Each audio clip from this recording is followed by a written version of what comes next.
Hi guys, welcome to our moon reading. We're going to be taking a look at the moon in the sign of Scorpio. And if you follow this channel, God bless you, thank you so much, then you already know that when we do our moon readings, our transit moon readings, we are looking specifically at the energies that are in play or at play for the collective. So a more appropriate word would be, let's look at the energies that are occurring within the collective space as this moon transits the sign of Scorpio. All right, and you know exactly where to find me if you'd like to get any individualized attention to your energetic field. And as you know, we do everything from intuitive readings all the way to mentoring, and a really popular one which I love is the intuitive counseling series, and that is live via Google Meet, and that is where you really get the best of everything with your spirit team members, my team members, your conscious mind perspective, as well as the aspects within your field. We do a combination of all the services that we offer, so feel free to reach out to me, reach out to me, 1 minute 11 seconds. What does that even mean? If you feel called to, okay? And of course, serious inquiries only. So we definitely have been let's say refining the call a bit. So as you guys may know, if the energy is not a good fit, please understand that we will let you know at that time, and sometimes that could be for any reason. It could be for the energetic needs of your vessel. So if you know, anyway, there's so many examples, all the way to an energetic inauthenticity, and that's very, very rare. But just speaking to certain energies, Spirit will not be entertaining those rare instances anymore. So, you know me, I'm always trying to be too nice. But anyway, just so you know, so serious inquiries only, and you know exactly where to find me. God bless you. Let's jump right into this reading. Now, it's interesting because as I tap into the field right now, I just want to let you guys know that I'm getting full-on energies of Halloween already. And when I say Halloween, it's a mixture of Halloween, whatever that means, and the energies of October. So in my mind, for a minute there, I was like, wait, are we in October already? And it's like, wait, no, you're not. You are actually, where are we? We're in August right now. But you know, when it comes to energies, there is no such thing as time and space, right? Everything is here and everything is now, because there's only the now moment, the now moment, the now moment, the now moment. And that's why when we do energetic I want to say healings, but they're saying clearings and all of those things, they operate across time and space. And so just anyway, I guess I'm supposed to say this to you, to somebody who needs to hear that.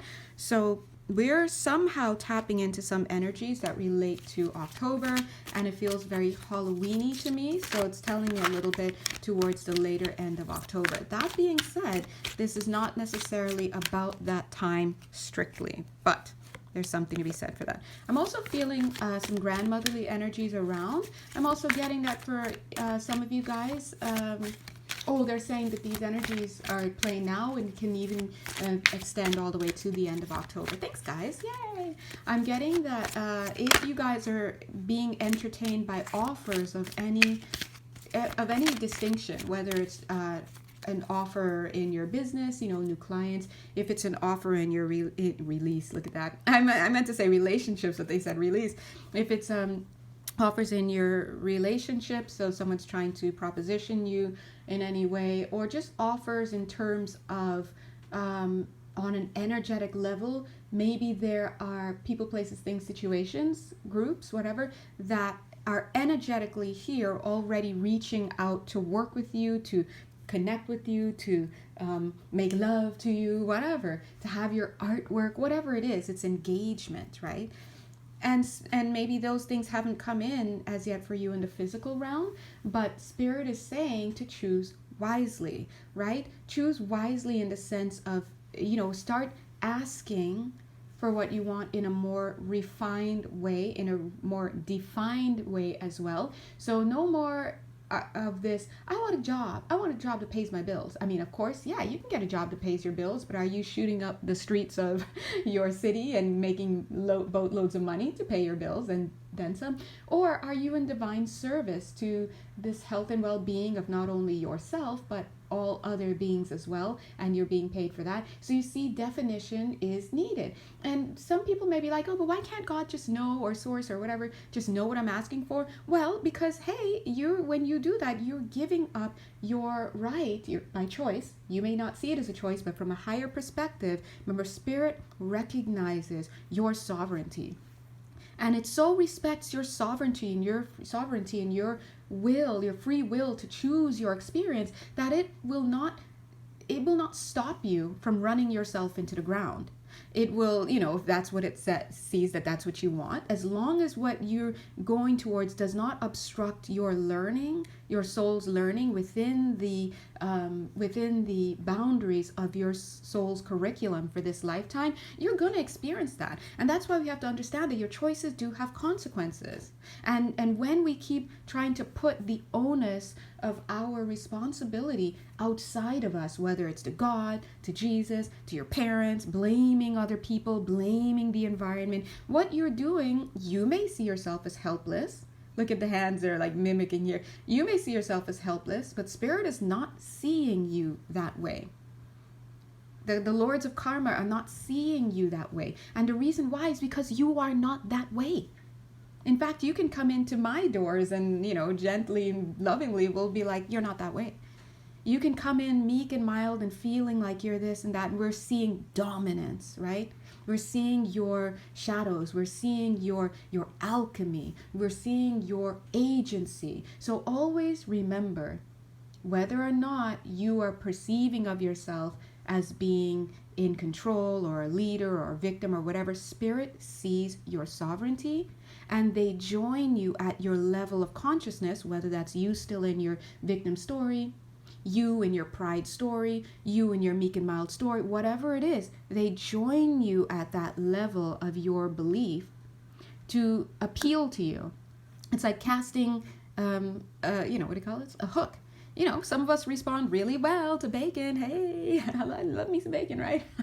And if I see bacon on a string, boop, got it, right? They're going to speak to you in those terms. Why? To get you in. If you're in your ego, they're going to speak to you in terms of your ego, chosen one, right? If you're in your victim mode, they're going to speak to you in the language of victim, one who everyone has shat on, the scapegoat, the this and that. If you're in your energy of innocence or feigned innocence or perceived innocence or whatever, they're going to speak to you, little lamb chop. You have to understand when you go beyond, it's going to always cycle out into neutrality. Language is not neutral because because language has meaning given to it and derived. And if you study linguistics, you understand that language relates to culture. It reflects culture. If your culture is deep into rice as a food, you've got many different words for rice. If rice doesn't play a major role in your culture, you've got one or two words for rice, right? If your language is a language that, or your culture is a culture that has delved into poetry a lot, when we look into your poetry, you've got many words for beauty. But if your language, your culture is not one that has done so much with poetry, you're known for other things, you don't have as many words for beauty. So it doesn't mean that there isn't a beauty out there. It just means that you're going to respond differently. And so therein we see discourse, the development of religion and energy filtered through religion and spiritual thought and philosophy and all of this to reach different people. These are vehicles. But one thing you have to understand also is that when you respond to language, when you're watching TV, when you're doing this, you're in the land of symbols. And they're like playing on your energetic frequencies. You have a spot of wounding, a certain word, a certain image, a certain celebrity, a certain clothing, a certain culture, a certain music is going to align with that.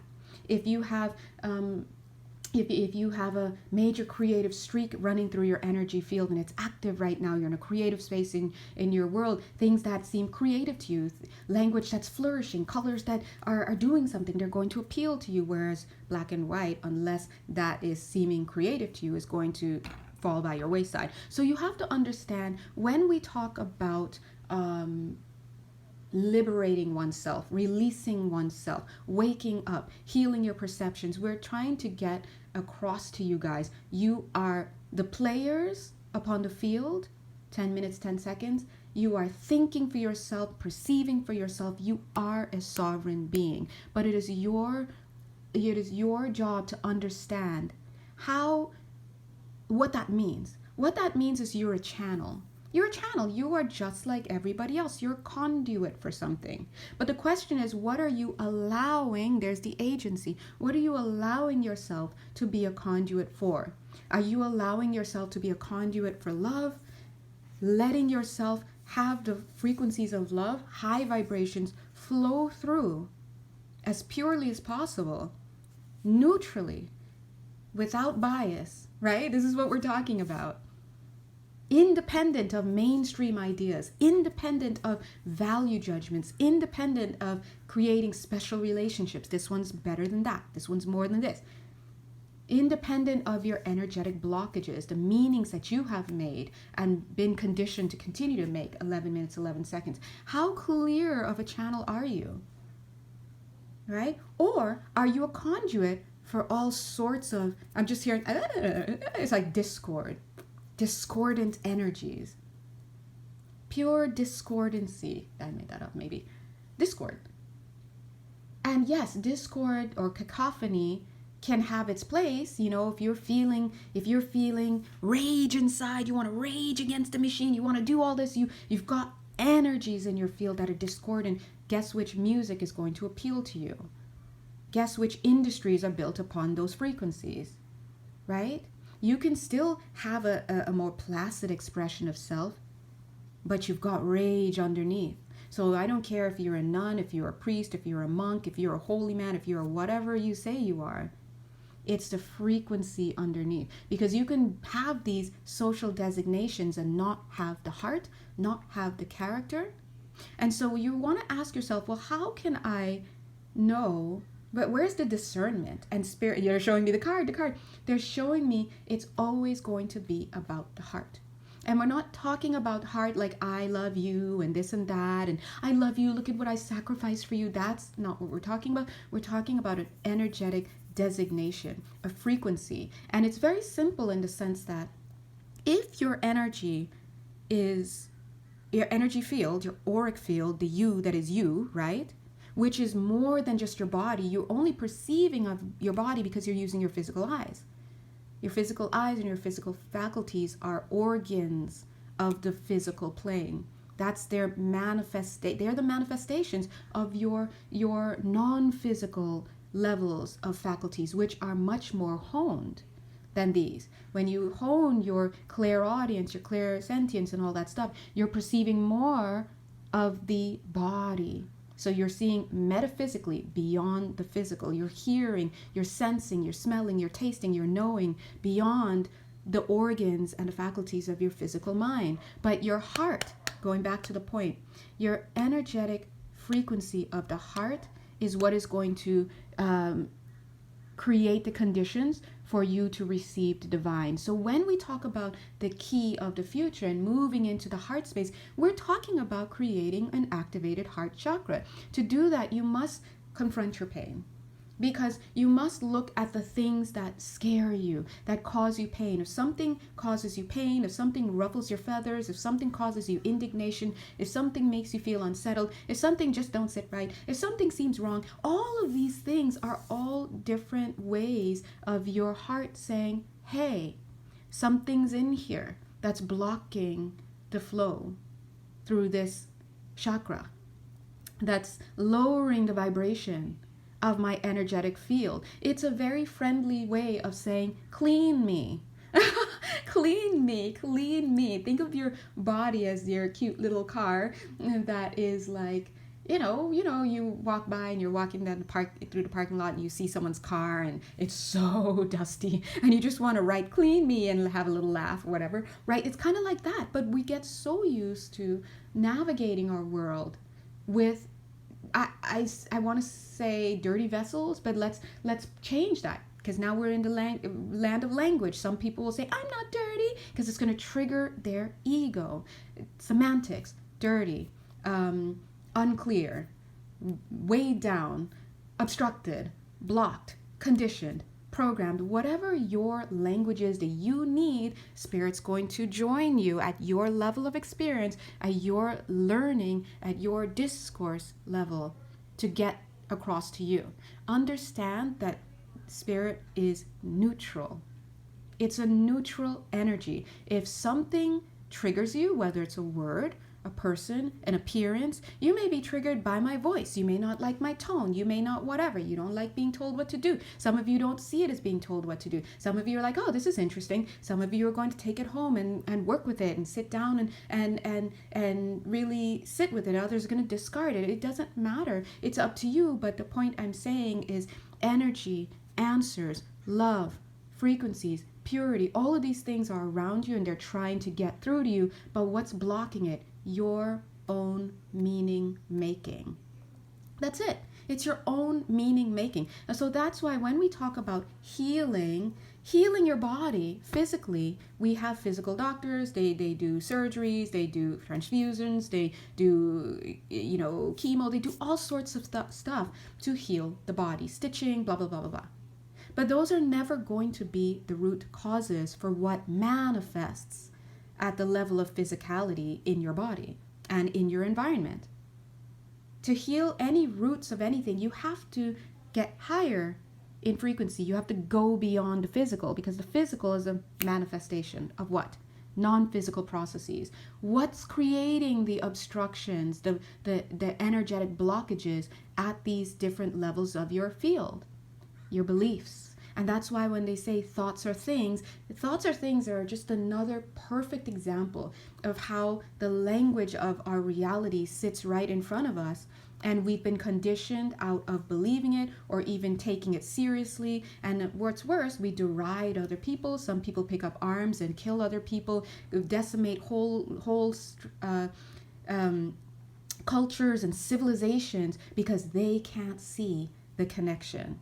Especially when you put letters behind their names, PhDs, MDs, whatever, lots of Ds, and all of these things, the MSs, it's almost like it makes you a little blind sometimes. You have to understand when we say thoughts are things, we mean that on another level of your field, part of your whole structure, which is much larger, you're just only perceiving of a little bit according to your ability, unique ability to perceive, right? But there are energetic structures that are manifesting in the different levels of the field. And you've seen some of that, but you're only able to see the ones that manifest at the physical level. But if you go up in frequency and you change frequency, if you can tune into those using your clairaudience and other sorts of clairs, then you can see them as bright as day. You can hear them as loudly as you hear someone speaking to you. So it's not that these things don't exist. You can't see it. You can't perceive of it.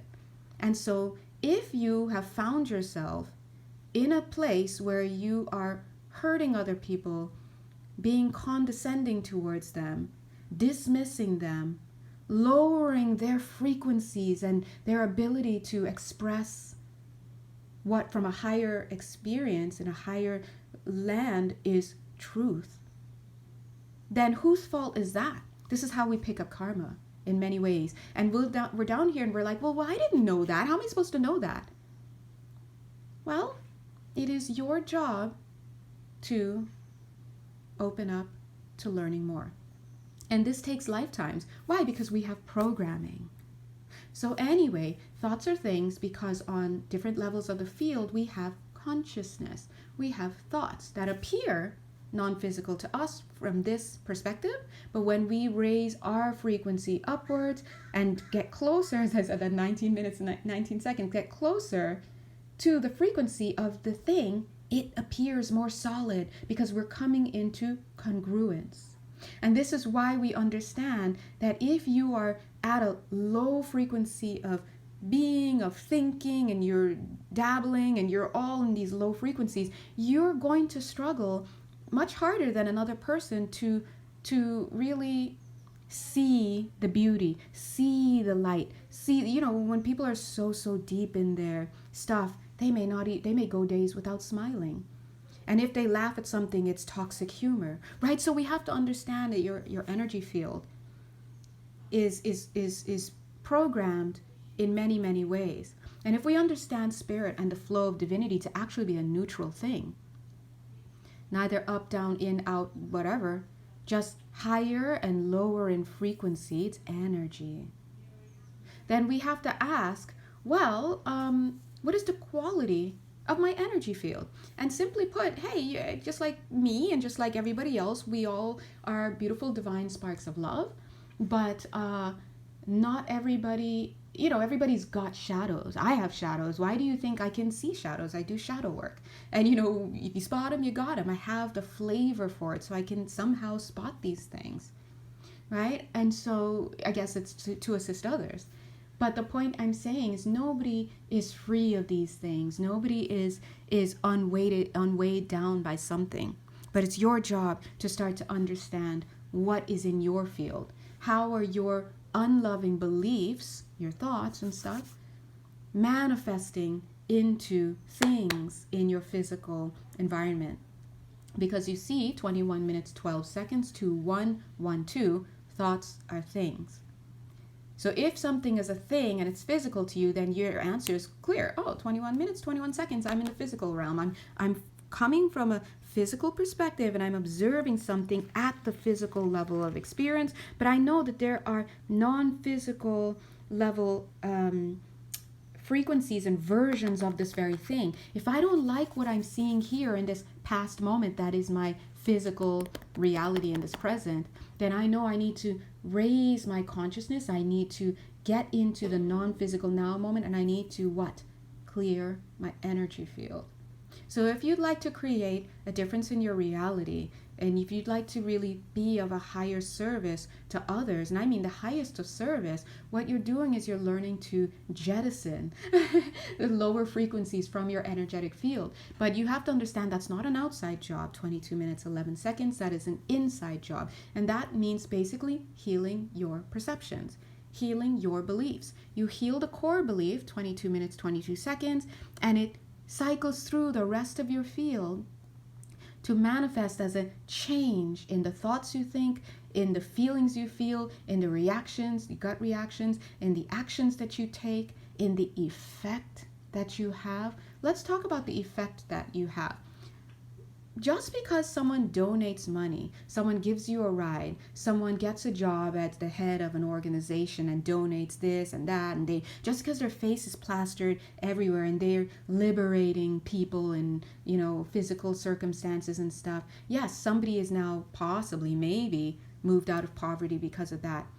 And so yes, that goes towards your records, so to speak. But what is the heart? What is the motivation? Spirit doesn't look at the things the way we look at it. Spirit looks at the heart that motivated the energy. And when we're talking about the heart that motivated the energy, we're talking about the frequency. The frequency doesn't lie. Why? Because the frequency is either flowing at the divinity and operating at those higher levels of frequency and energy, vibrations, or it's operating with obstructions. And then the question is, well, what's blocking my flow? Why, God, am I doing this, but I question myself every day? Worthiness. Let's look into the energy field. Let's do some energetic work. Let's do some intuitive counseling. Let's look at that, right? So the beautiful thing about the physical world is that it gives us the opportunity to see what it is that we like and what we don't like about what's going on. Struggling to make money, struggling to keep money, struggling to manifest resources. Let's go in, let's see what's blocking the flow. Can't keep a relationship, struggling to communicate, struggling to get people who communicate to you. Let's go into the energy field. Let's see what's going on and blocking the flow. Don't like what you look like. People don't seem to support you. No one ever listens to you. When you listen, people laugh at you. Let's go into the energy field and see what's going on. The point that Spirit is trying to make here is there's discordant energy everywhere. But you don't have to live that way 24 minutes, 42 seconds. 2442. You don't have to live that way at all.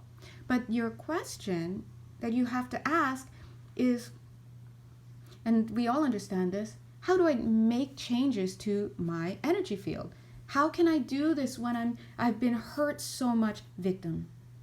Understandable, needed. We have to tell our victim story. We have to feel like it's been heard by the right people, right? In order to what? Feel like we've been seen. We have to feel like we've been seen. And when we feel like we've been seen enough, that frees us up to then be able to move on to understanding, what do I do now? Some people can't even get past that level. And then on top of that, if they're, and this is understandable, but if they can't find people in their life to really give them the level of seeing that they need, because sometimes people are really trying to help them, but at the end of the day, just as always, it's an internal thing. And you need spirit, the divine, to be invited into the space and to work miracles, changes and perceptions within the field. That's really where the work comes. And spirit moves other people by your request to join you and to assist you, right? But once if you're not careful and you get stuck in your victim mode, if it's cycled through toxicity, it's going to get more toxic if you are not finding a way to shift that. And that looks like something happens, ouch. Well, first of all, something happens, whatever it is. Past lifetime still affects a lot of us, and we don't know it, so we're doing our best, right?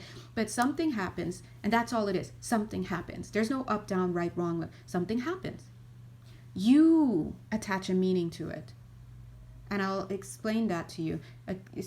One kid falls, boop, boop, gets up, laughs, and keeps playing. Another kid falls, boop, gets up, looks around, notices people are looking at him, laughs it off, keeps going. Another kid falls, boop, boop, gets up, look around, notices people are laughing at him, makes it mean something about him, struggles. So you see, and it's not that any one of these are right or wrong, but spirit wants to alleviate suffering. So if we want to alleviate the suffering that happens, these other ones are all right, they're going right, but this one needs a little tender care. Why did this one cute little kid have an adverse reaction to falling? Very human, very natural, right? To fall and make mistakes. And then seeing people see it, and then some of them laugh. Because they're probably laughing because, like, oh, how cute, look at him. And they're probably remembering them when they fell and blah, blah, blah. They're not even thinking bad things about this kid. But this child internalizes it. Why? We got to look in the energy field. Let's take a look at it. Right? It's the energy field that makes us vulnerable to certain things and not vulnerable to others. And that's why energy healing is going to be a personal and individual thing. When you have to go deep, you really have to get into the individual energetic field. So we're reading about collective energies here, and there's a lot we can get. But when I work one-on-one with a client, we can really get in there because there are unique experiences that are going on in there. So let's go back to here. Something happens. You, whatever age you are, make this something have a meaning. You assign a meaning. Those meanings are informed by past lifetimes, by your conditioning, whether it's in this lifetime or other lifetimes. It's basically a conditioned situation. So that's why when we get in there and we do the tweaking, we also have to address the conditioning at whatever level of the field it's occurring. We have to discuss it. We have to allow the emotions to come up. We have to neutralize that, right? But let's say, for the sake of argument, something happens. You make something you make it mean something. You assign a meaning very unconsciously. It just happens. Then you experience an accompanying emotion. If you assign it the meaning that you're a loser and that you're an F up, right? Guess what you're feeling emotionally? Shame. You're going to feel shame emotionally because of the meaning that you gave a neutral situation. So you see how that's why spirit sees it all the way in the beginning of these cycles. Spirit's not out here saying, oh, you killed this person. we're going to judge you on that. Spirit's like, let's judge deeper, because we see everything. We're not just, looking at your actions. And so that's why actions, it's not the action itself that is judged, but it is the character. It is the heart that produced the action that makes all the difference. So something happens, you assign a meaning to it unconsciously through whatever input, energetic input is already in your field, blah, blah, blah. You attach an emotion, or an emotion comes up with it, shame. And guess what? You do anything in your life never to feel shame. So now we've got a shadow created, and that can start to leak out into the way that you treat the world. So you start to be indignant when someone says something that would trigger that old pain. You may judge other people because you're really judging yourself. Oh, that person tripped and fell. Use your legs, stupid. That's some people out here, online, and they're saying all sorts of stuff on people's posts and such, and they don't realize. Keep digging the hole. Go ahead, keep digging the hole. It feels good in the moment, but what they're doing is they're meeting their own unmet emotional need through unhealthy mannerisms, right? Unconscious, unmindful, unhealthy gut reactions that only serve to those who see to reflect what's going on in them. And that's where the healing needs to happen. Okay? We see a lot of people in activism, all sorts of stuff, going this route too. We have to clear the energy field, right? It's no longer enough to just act. It's no longer enough to just say your piece. Quality of the frequency, 31 minutes, 31 seconds of what you're putting out there makes all the difference. And just to even the playing field, Spirit's out here telling people it's not enough to act from your wounds. Yes, work on it. Spirit understands when you're working on it, you're doing your best to heal, you're confronting your stuff, you are moving in a way where you are caring about, where you're aware, first of all, that you've got stuff, and that you are mindful about how you present to the world, taking them into consideration. Is this my stuff being spewed, or am I actually in my heart space here?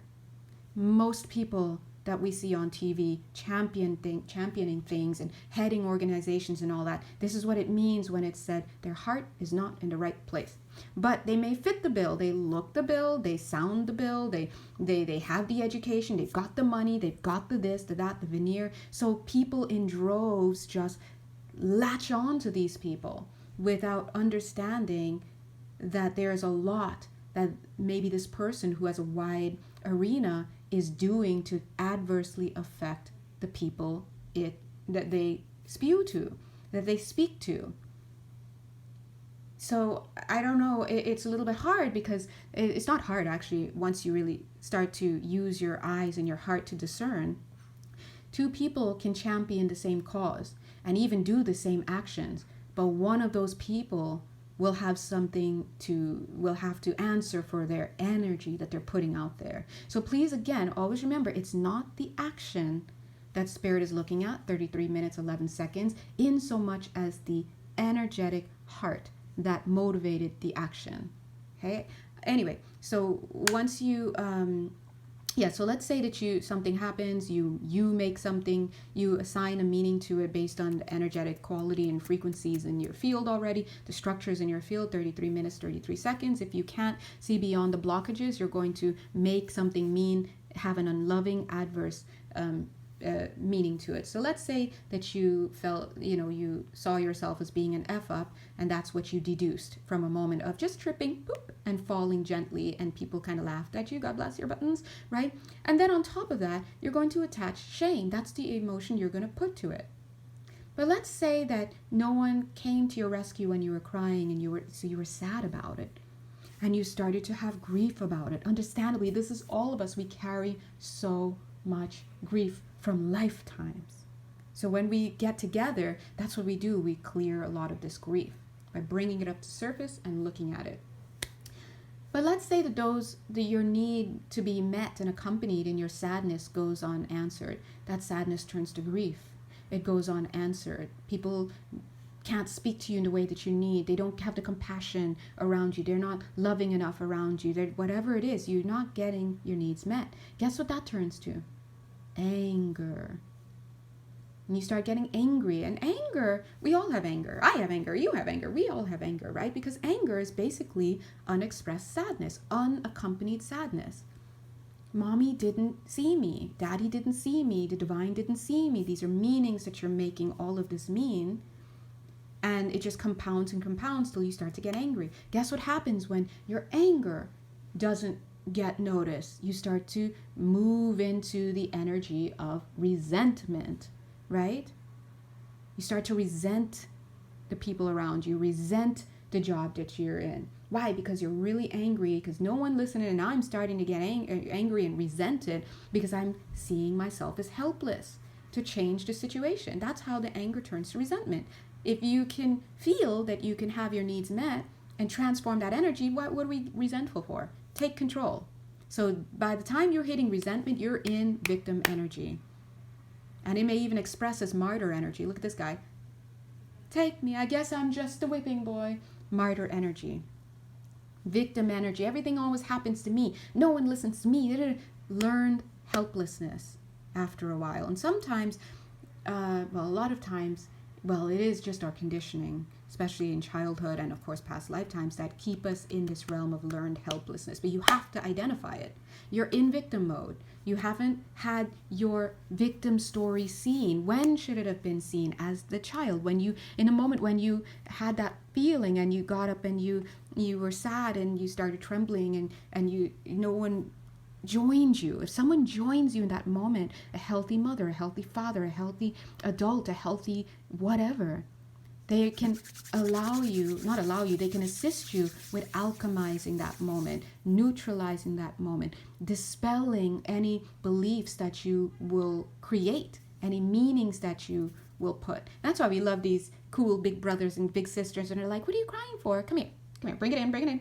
Let's hug it out. Oh my God, when I fell, blah, blah, blah. And this is where I got this scar. But you know what? I'm looking at you. You look great. Let's this is you brushing off the ankles and the knees. And it's like, what do we learn? And they teach you how to move through that moment, to laugh and to enjoy and to understand that everybody makes mistakes. The thing is that a lot of us don't have that figure in our life at the moment that these things are happening. And so we assign meaning for ourselves based on the unloving energies that we got in our fields from God knows how many lifetimes, right?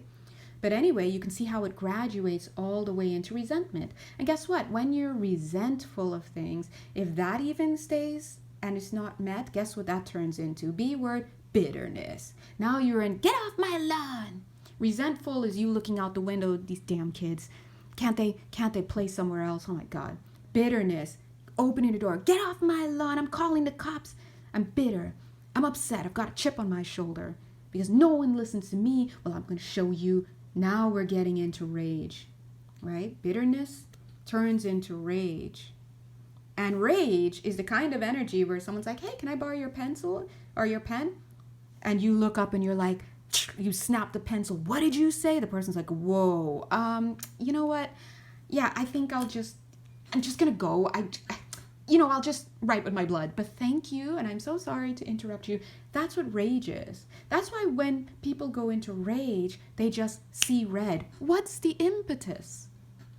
You may, the court of law and this and that may find a reason for your rage or not. They may say, oh, well, this person crossed the street and that's what got you angry when you're trying to drive, or they may assign a crime of passion as a justification, legal justification under the law, but spirit understands that rage is never going to be from this moment.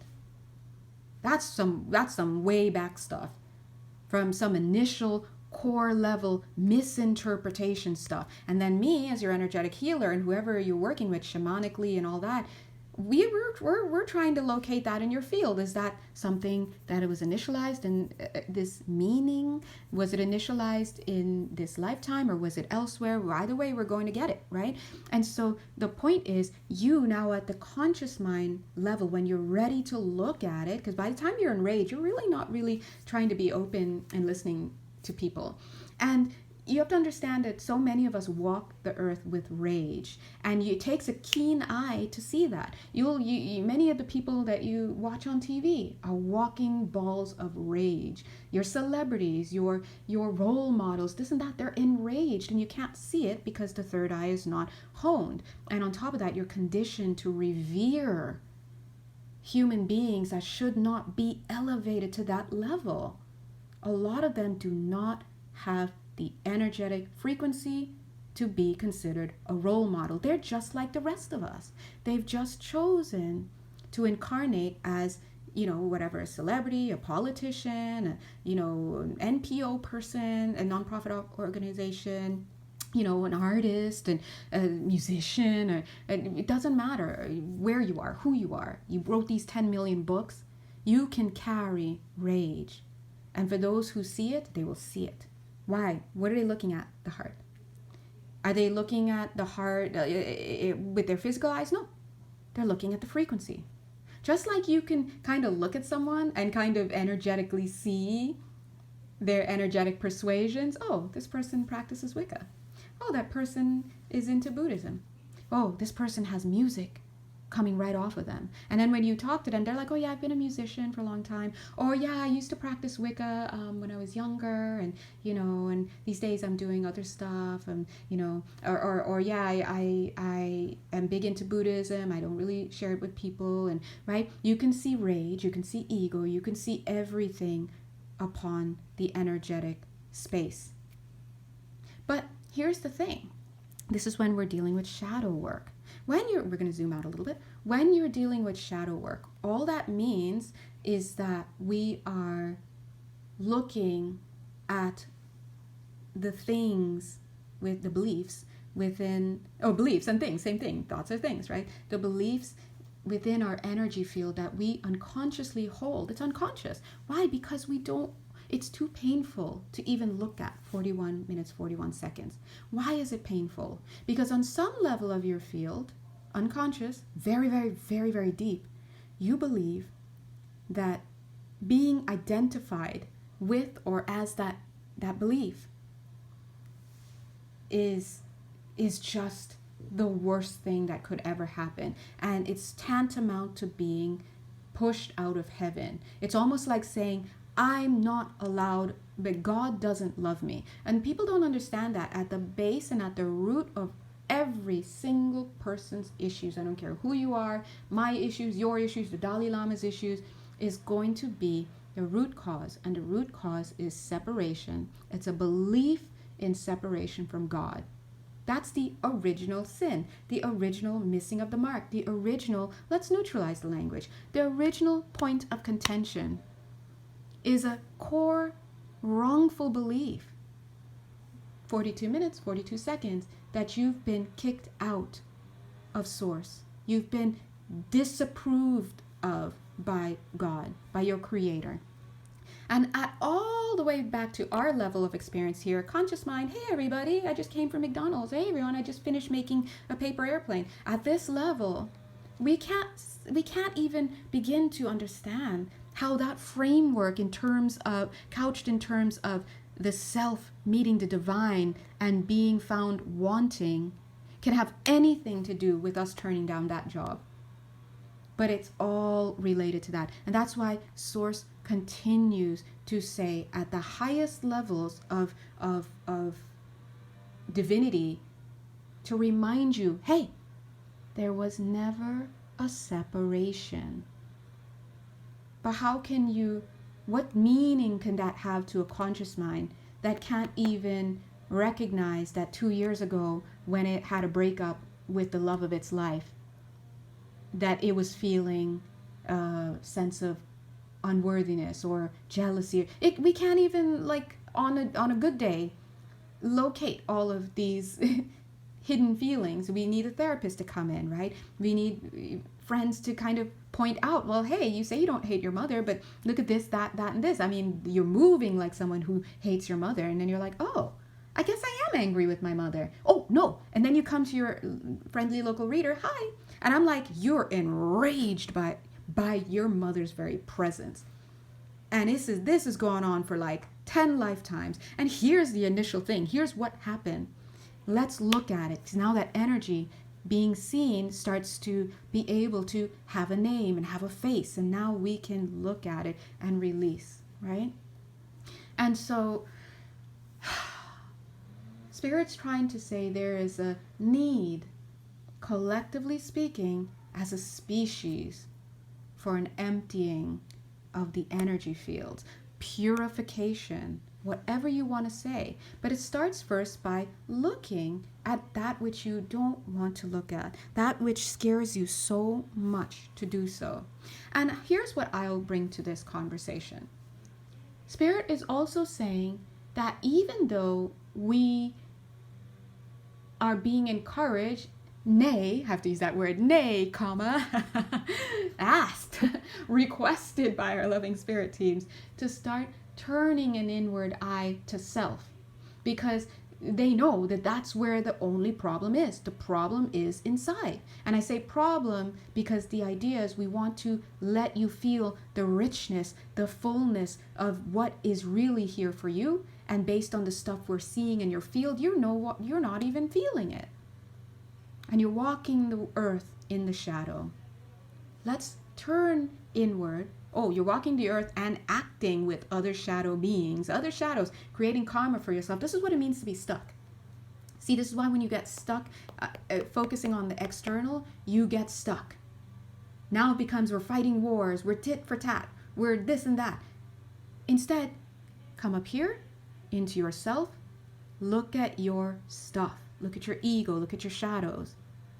Call upon Spirit to show you what divinity is. Get quiet.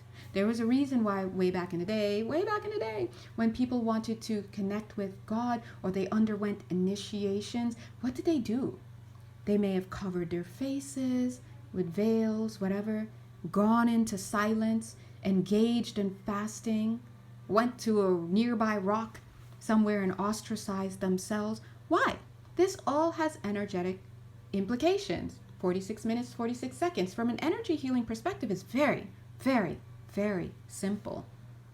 It doesn't have to be couched in terms of the divine and spirit and religion. It doesn't have to be. Energetically, it's very clear. Listen, we're looking at your cute little tank, your energy field. We're seeing some points of concern. Let's get to unclogging. Unclogging what? Your natal structures, your channels and meridians, your chakras, you know, your musculature, everything. Let's come on in. Let's give you a nice little declogging. That's it. It's neutral language. Hey, let's see what we can do to get rid of these energetic blockages and allow the energies to flow. It's no he said, she said this, and you're that, and blah, blah, blah. And this is all language that's not necessary. Come in. Let's take a look. What's got your goat today? And you're like, well, and talk about it. And the minute you start even focusing on it and you talk about it, we can feel right into there. Let's shift your perception. That's what healing is. Healing is shifting perceptions. Why? Because everything's consciousness. Thoughts are things. Your beliefs become things. This is what we're saying. So any energy work, any healing that ever comes for anybody is necessarily preceded by non-physical work. What's that non-physical work? The healing of a belief. This is what a miracle is, a change in perception. When we're healing, oh, look, heal. All we're doing is changing the beliefs that then manifest as a release from the ties that bind. But it's our own beliefs that need to be shifted. When we talk about a miracle, as the Course in Miracles teaches us, is a shift in perception. Miracles are not something we do. 48 minutes, 48 seconds. If you go to any healer and they're taking credit for healing you or working miracles within your field, we know that's not right. Because healers don't heal you, you heal you. But what a healer does do is they bring you into their their energetic field. They have certain frequencies within their energetic field that create the conditions for you to come in and to receive what? The spirit. Because guess what? The blockages in your own field are maybe too much for for certain frequencies to come in. So you come and you are encouched within the field of another, and the conditions are met.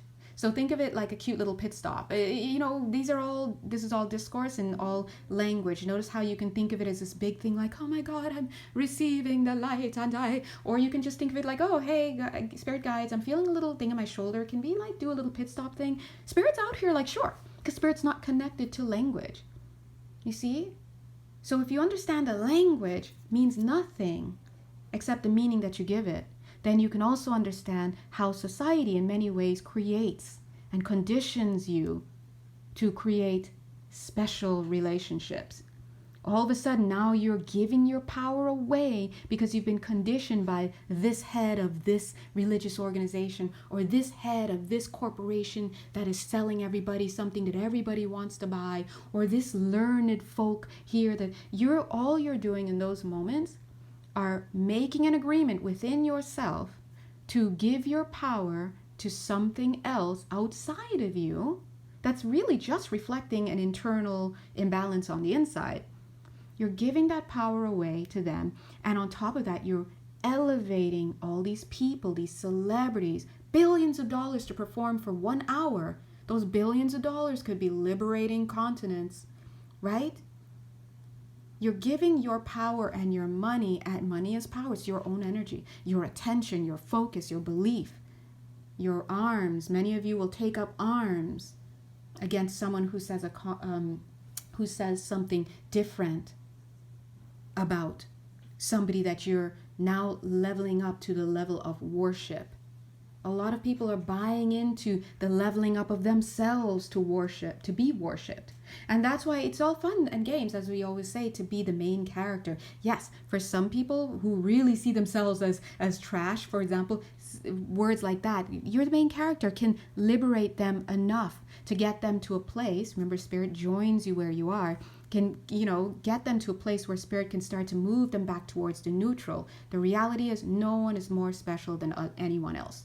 So if you're seeing yourself as above or below for 51 minutes, 51 seconds, you're not at the end of this journey yet. You got to be more in the center, right?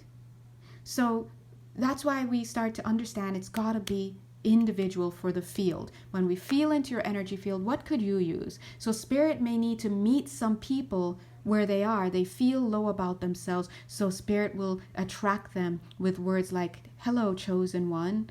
Hello, this. Hello, special person, because this energy is so wrapped up in its beliefs that it is inferior and unlovable, that spirit is out here speaking to that being. It's a casting of the net. Come, give your devotion, come, and then whatever the words are, semantics. You're in there, and that's what spirit wants. But you cannot stay there. If you stay your entire life thinking you're better, you're a chosen one, you're this, now at some point, you're supposed to get off the snow lift and start to ask spirit from a divine heart, show me who I am. As I said, divine heart, 52 minutes, 52 seconds. Show me who I am. Spirit is going to start taking you to the path of neutrality, and you're going to get closer and closer and closer and closer to the truth. The truth is that you are just like everybody else, beautiful, wonderful, amazing, divine, and a conduit for divine love. There's no better or worse. There's no up and down. There's no chosen or unchosen. You may have chosen from where you are to undertake certain tasks to assist people, but assisting someone out of ego is different from assisting somebody out of a desire to help them to liberate themselves. These two tracks, this is pride, this is hubris, is whatever you want to call it. This is ego. What does ego do? Ego just is an expression of energy that comes from your unmet need. You don't feel good about yourself because you have a core belief that you're nothing. That can make you very, very vulnerable. We're just using this example. There are many examples. Very, very vulnerable. Very, very vulnerable to persuasion. The question is, what are you going to give into? Are you going to give into ego? And some people refer to it, the snake, the devil, the this and that. The energies that play upon that ego energy. Oh, they see you, they dust you off. Hey, come here, big guy. You're a chosen one. You're this, you're that. You're up, down, you're in, out. You're exactly what the world's been waiting for. And then from there on, when your ear has been captured, if you don't get into your heart space, your ear's been captured to get off the ground. Great job, because you needed that. Get off the ground. But if you allow that to keep building in you, what you're allowing is some energy to come in and convince you that you're better than other people. At some point, you gotta get off that path. It's like Spirit allowed it so you can get up, but now Spirit's like, hey, let's get into the heart space. And when you start to get into the heart space, they're going to orient you to where you need to be. And you start to hear less talk about you being better than other people. You may even start to hear less about you altogether, and less talk about other people being better than you, and more talk about having connection with divine. That's when you start to ask questions about beauty. What are you, God? Move through me, show me. Now you're in a receptive state.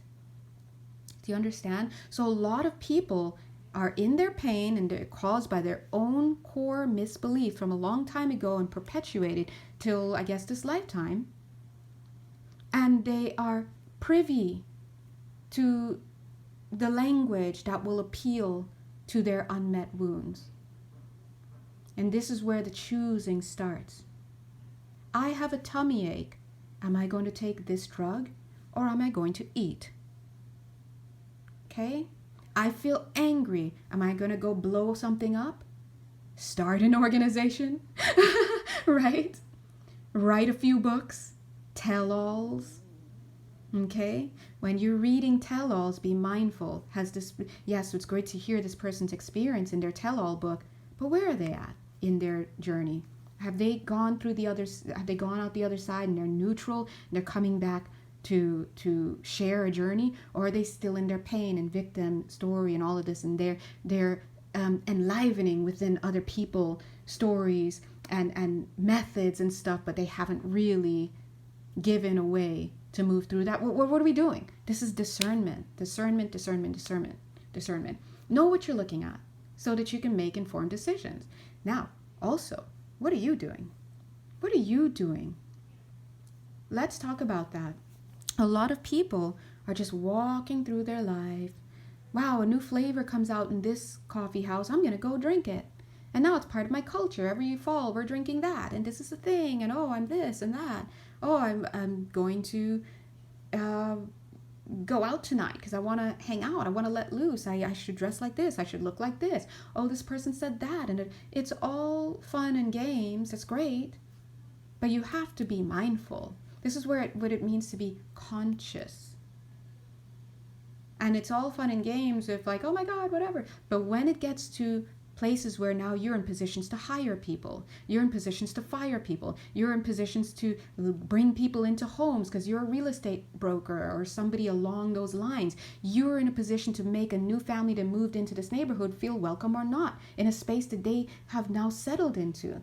You're making decisions every day. You're in positions of power every day, whether you're aware of it or not. And so this is why it's always important to understand what's going on in your energy field. What are your core beliefs? Because your core beliefs will either be love-based or fear-based. And we all have fear-based core beliefs. But without a certain level of consciousness, personal responsibility, and a desire to be a representative of a divine expression of energy that we have no business conditioning. Because the minute you're trying to condition a divine flow and this is divine, I did this and I did that, you're off, right? But you allow divinity to show you what it is, to move through you, and to show you not only divinity in the way that you feel. This is what you ask. Divinity, I would love to work with you, divine, highest benevolence. Talk about it. Who's your divine? Because let me tell you, there are many beings out there in the non-physical who would love to step in and be your divine. So you have to be mindful. Who's your divine? get into your heart, set the standard. My intention is to connect with the benevolent aspects, the highest and most purest and most benevolent aspects of my divine creator. And I know that that is my real highest and purest source. When I feel it, it feels uplifting, sublime, peaceful within me, where I see that manifesting in an uplifting, sublime, peaceful way in my thoughts, neither elevating nor subjugating anyone or anything in my life.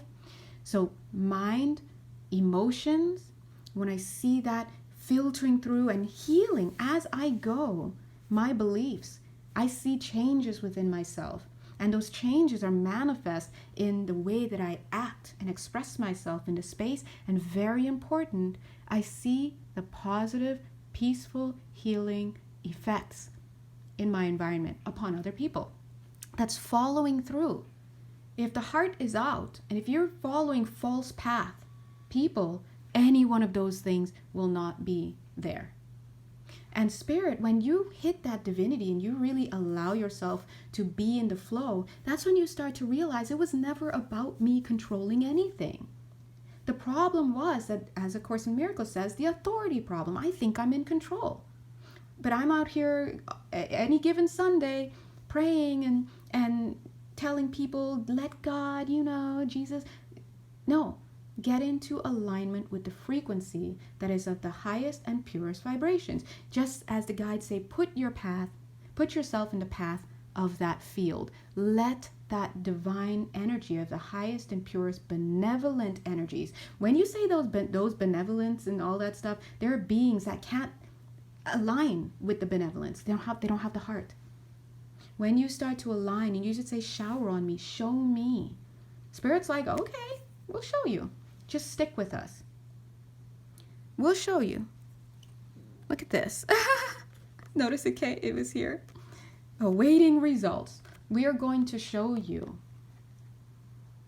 And then you can close your eyes because the receipts are there. You feel good, you look good, you express well, and you see the transcendental effects on other people in your space.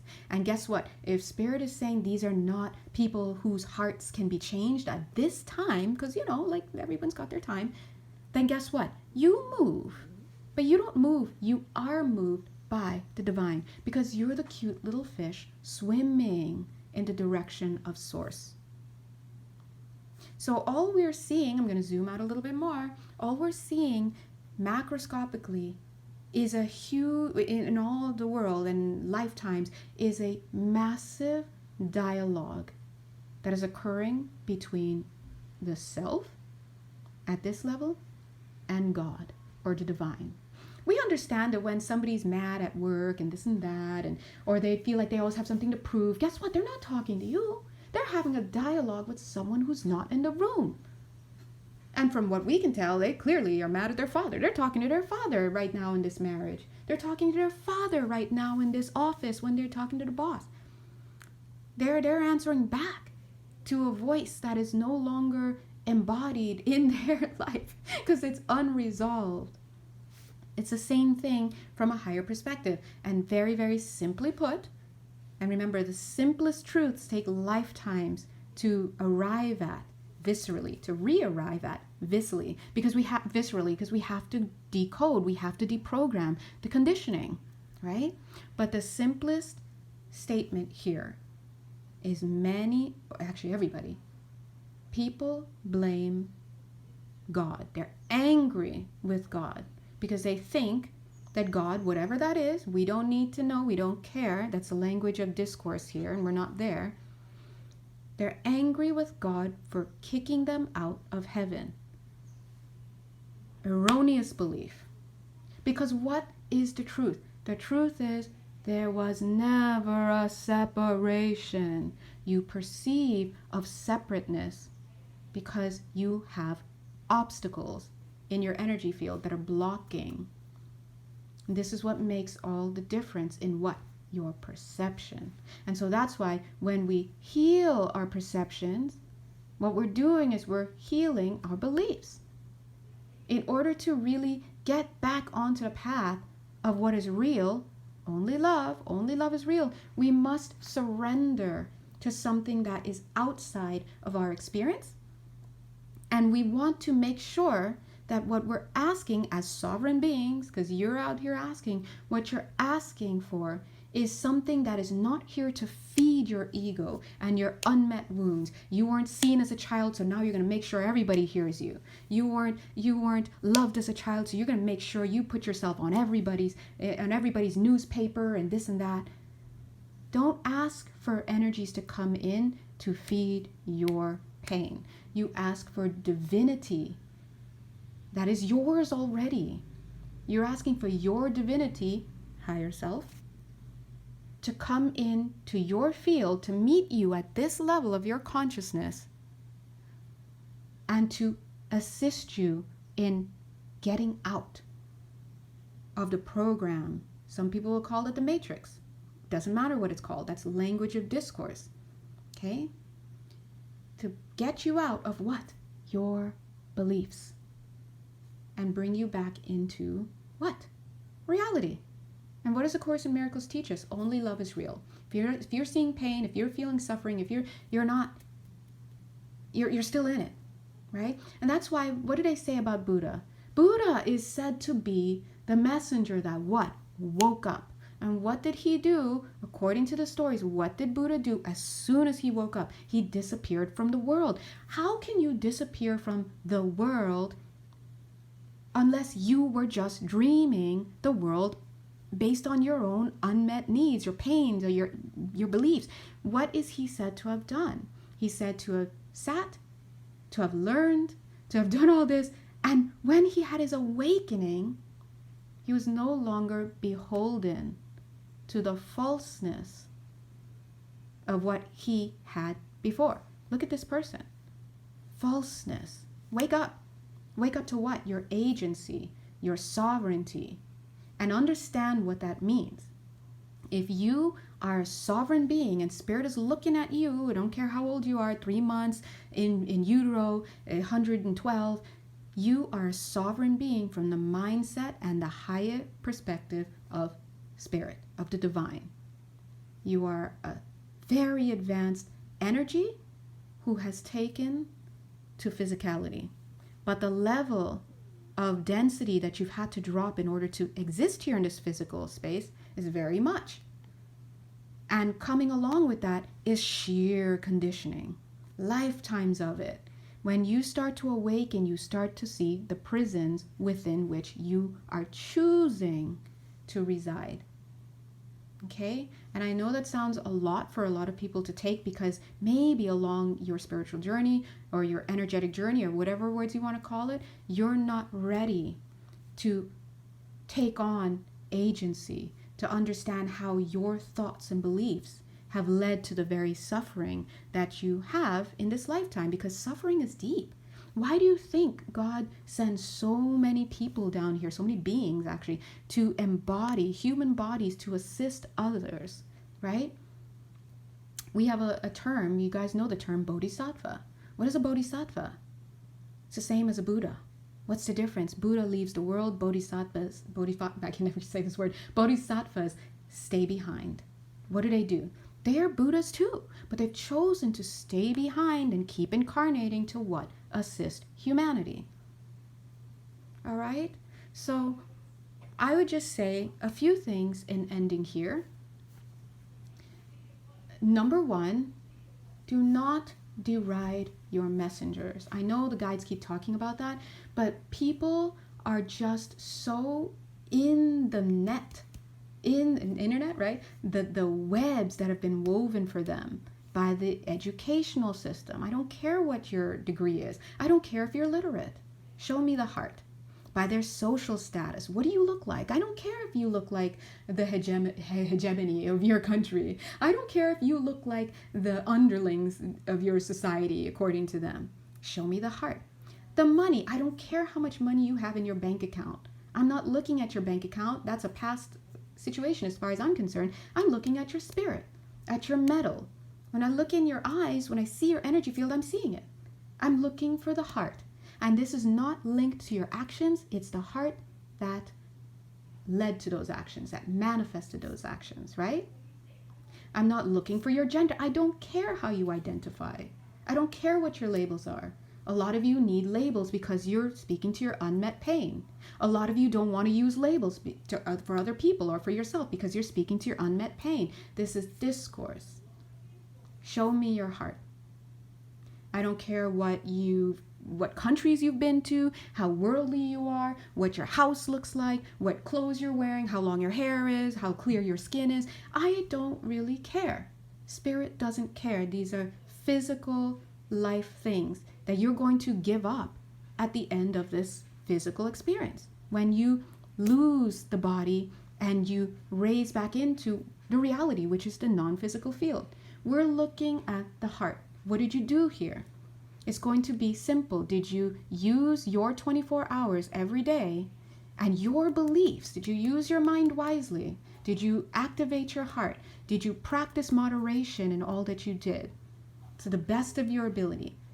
Did you do it? And what was the effect? Did you spew love out there or did you spew fear out there? Both activists championing the same thing. Listen, to the court of law, they'll look like the same person. To the average observer, they'll look like the same person. Those two people come through for a reading, two different energies. One spirit is like, wow, we saw. Another spirit is like, let's do some cleanup here, right? And there's nothing wrong with any of that. When you are 1 hour, 11 minutes, 11 seconds, when you are throughout your mind, spirit, and body ready to receive the divine, you're here for that feedback. You're not here to have your ego, what do we think? Massage?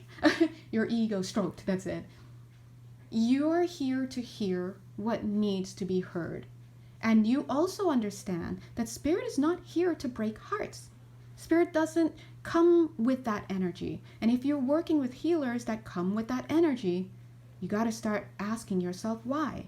If you need a healer who's going to curse at you, who's going to admonish you, who's going to scold you, who's going to rub your face in what you've done, from an energy healing perspective, I would say that you attracted that energy because there's an energy in your field that needs to be cleared.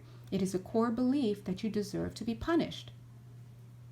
So you have to understand it is your core beliefs that inform the rest of you, your mind, your spirit, your body, your thoughts, your emotions, your gut reactions, all of this. And they are what power or disempower, balance or imbalance your chakras, all of this. So please understand that when we talk to you about healing, we're talking about clearing your perceptions. And that's it. That's what healing is. So the next time you see something on the news, you feel something or whatever, take a moment, ask your higher self to come in and your guardian angel boop, boop, to assist you in what? Looking at this from a higher perspective. If we're healing the mind, we need something outside of the mind to come in. Spirit will meet you where you are to assist you, but it's your job to ask that spirit that comes in is of the divine persuasion and not the others that will come in to play chords on your ego. Okay?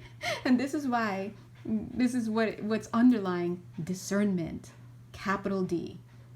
It is no longer enough to just act in this day and age. You must act from the heart. And this is the splitting of the worlds.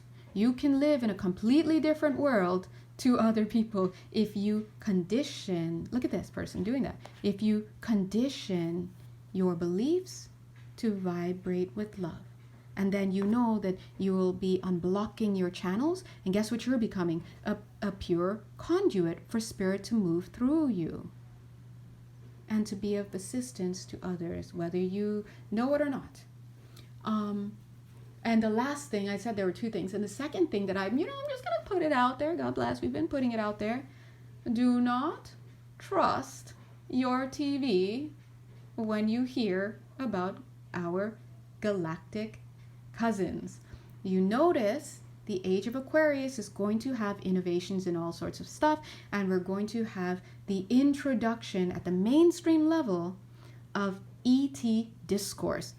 Do not trust that, okay? Understand that it's the same as anything. If something is coming to the mainstream, who's selling it to me? You may get it for free, but it's not for free at the beginning because it's a narrative that is being spun to you. To do what? Play on your fears. Play on this. To rope you once again into another social contract that basically says, I'm going to be afraid of this thing, and so I need protection from it, and I'm going to give my protection to you. Spirit is saying we don't work that way. Give your protection to God. What's God? The divine. What divine? The benevolent, divine, omniscient, omnipotent. What's the other one? I'm like, omnivorous? No, hold on. Omniscient, omnipotent, omnibenevolent. That's what we're asking for. You're a sovereign being. Ask. That's the difference. Wake up, wake up, wake up, wake up, and ask. Yeah, you wake up, connect, and open your eyes. Ask.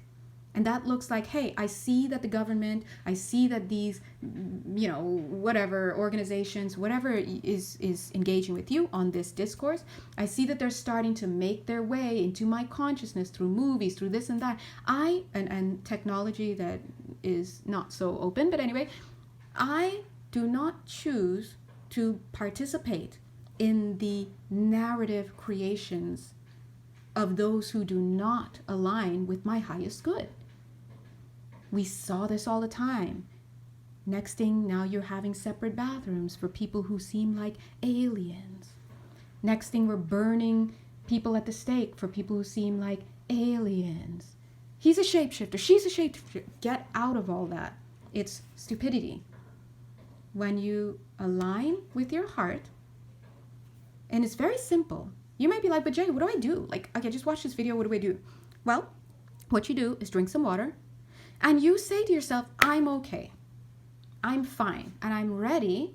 So there's no fear.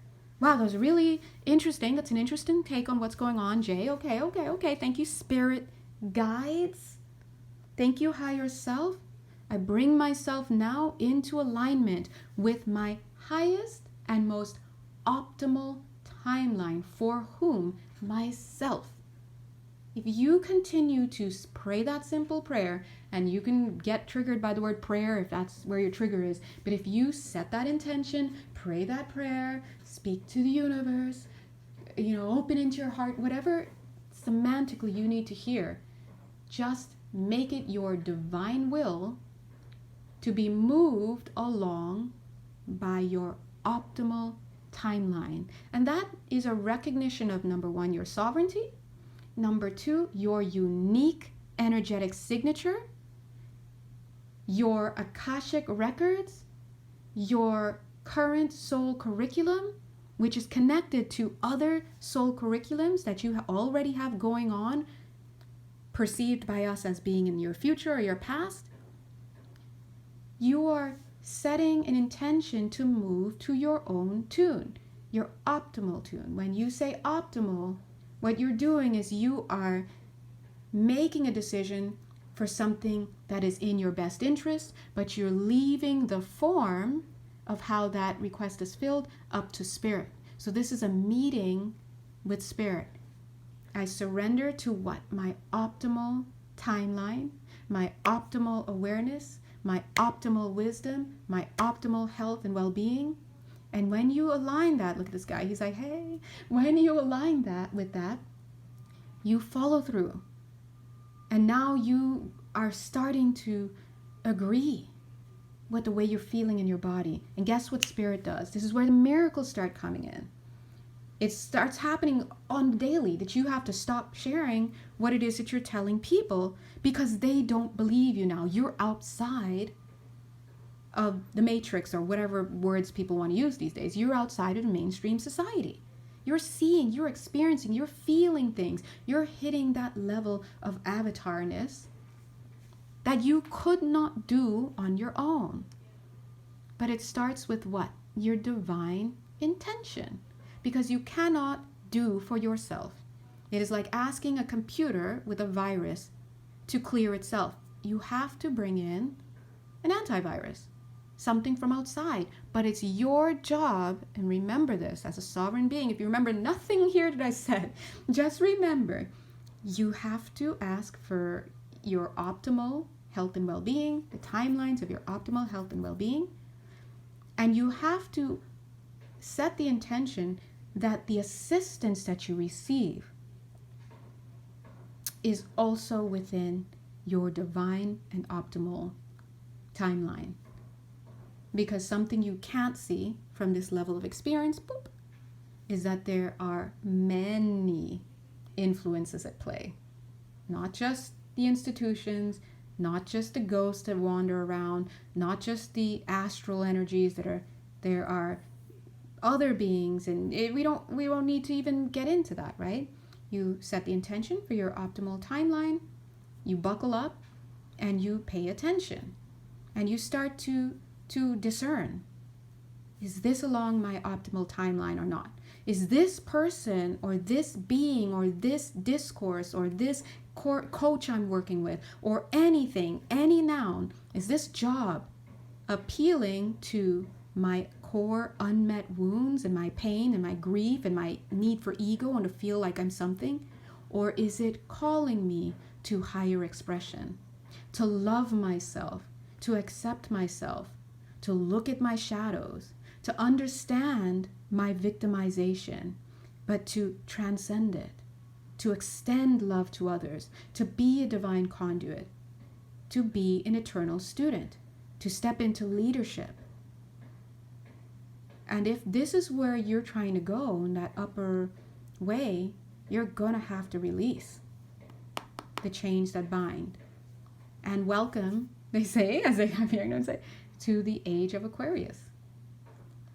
We all know our Aquarian friends. Whose tune are they moving to, right? They are the ghosters of the zodiac. We know that. We know that. But Aquarius, the energy of Aquarius is the liberator.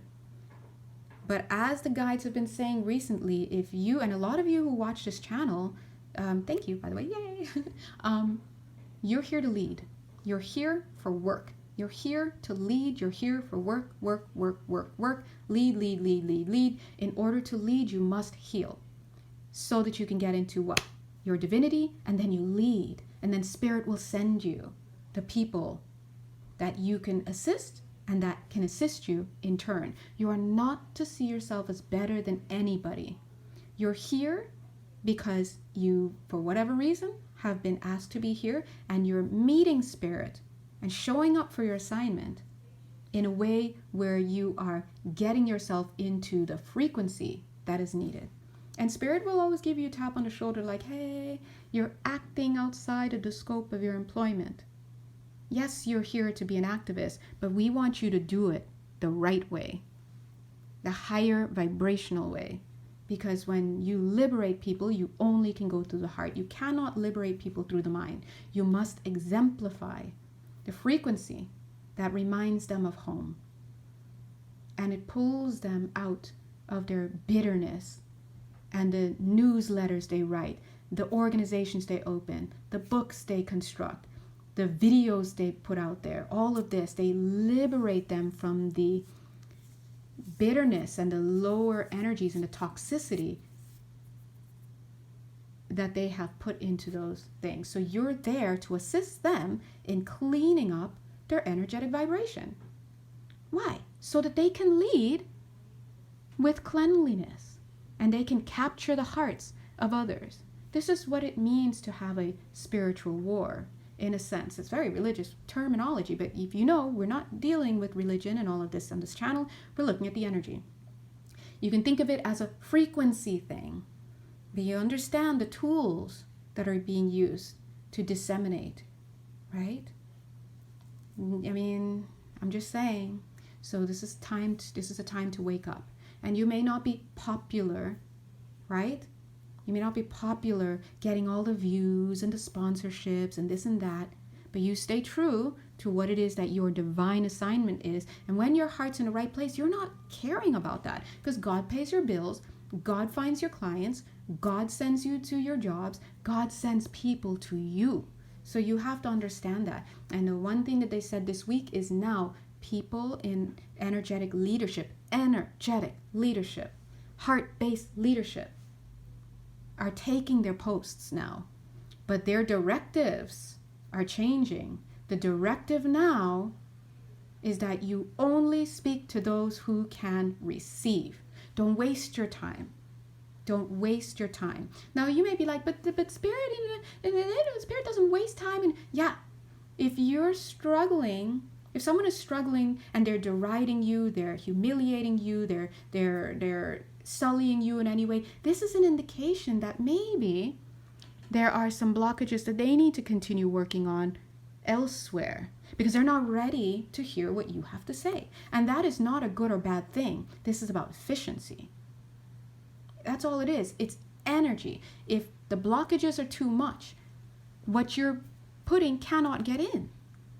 And so this has to happen. And that's all it is. And same for you. Everything you see in other people, you bring it back around to you. To what am I not paying attention that I need to pay attention to? And then Spirit will show you your blockages. So you see, when we are living in true alignment with Source, it becomes like a fractal. Remember, the universe is fractal. It's like a big thing and a little thing and the same thing and the same little thing and the same little smaller. And when you start to look onto your world and then look at yourself in the same way, you can then become part of Source. That's a sign that you are moving to the flow. You're not out here healing people. You're out here healing yourself and thereby becoming a divine channel through which divinity can flow, and you can be used by love to assist others. But those people and their higher selves are what heal them. You're creating the conditions for them to come when they're ready to receive that healing. And that's it. And the guides are saying there is divine protection of the highest for those who move in the highest. And this is not about better or worse. Always remember, it is a frequency thing. Spirit's trying to protect. Spirit's trying to give abundance. Spirit's trying to provide. But if the person, sovereign beings, all of us, is saying, I don't want it, how can it get in, right? Why don't they want it? Low self-worth, core beliefs that need to be healed. When they're ready and they hit their rock bottom and they're ready to open up, Spirit is right there. Okay? And the same for you. Always look to yourself. If you're out there pointing, remember there are other fingers pointing back. And so we only teach what we are still learning. This is my belief. You may be teaching math to somebody who needs to learn math, but maybe they're in this chapter and you're in this chapter, and hey man, this is what worked for me. If you're, no, I'm cool, buddy, I'm not ready yet. All right, cool, well, you know where I am. All right, cool. That's it. Don't put any ego on that. That's it. Okay? Anyway, I'm going to end here because, we can keep going. Okay. Is there anything else that wants to be said at this time? God bless us. Oh, no? Okay. I love how I just stared off into the distance. I'm like, I'm tired. Okay. Thank you so much, guys, for listening. And we thank all of our channeling guides and our channeling teachers. Oh, what is this? Oh my God, stop it. They just said, look at that card. I was like, okay, what is this? Boom. There we are. If you were wondering if I was making this up, I swear I'm not, okay? So I go back and listen to these videos too and take notes because, yeah. So anyway, God is good. Thank you so much, guides. Thank you, God. And look at them, 1-7, right? Look at that. It's like the 8, 7, 8. Boom. Wake up. All right. If you'd like to reach out to me and work more personally with me and your energetic field, you know exactly where to come, but come ready because, look how deep we get in the collective reading. It's probably going to be a lot deeper for you. God bless you guys, and I bless you, and look out for the Astro Real reading tomorrow. We're going to start back with Aries, but it's actually a collective reading, so tune in. All right. Mwah. Bye.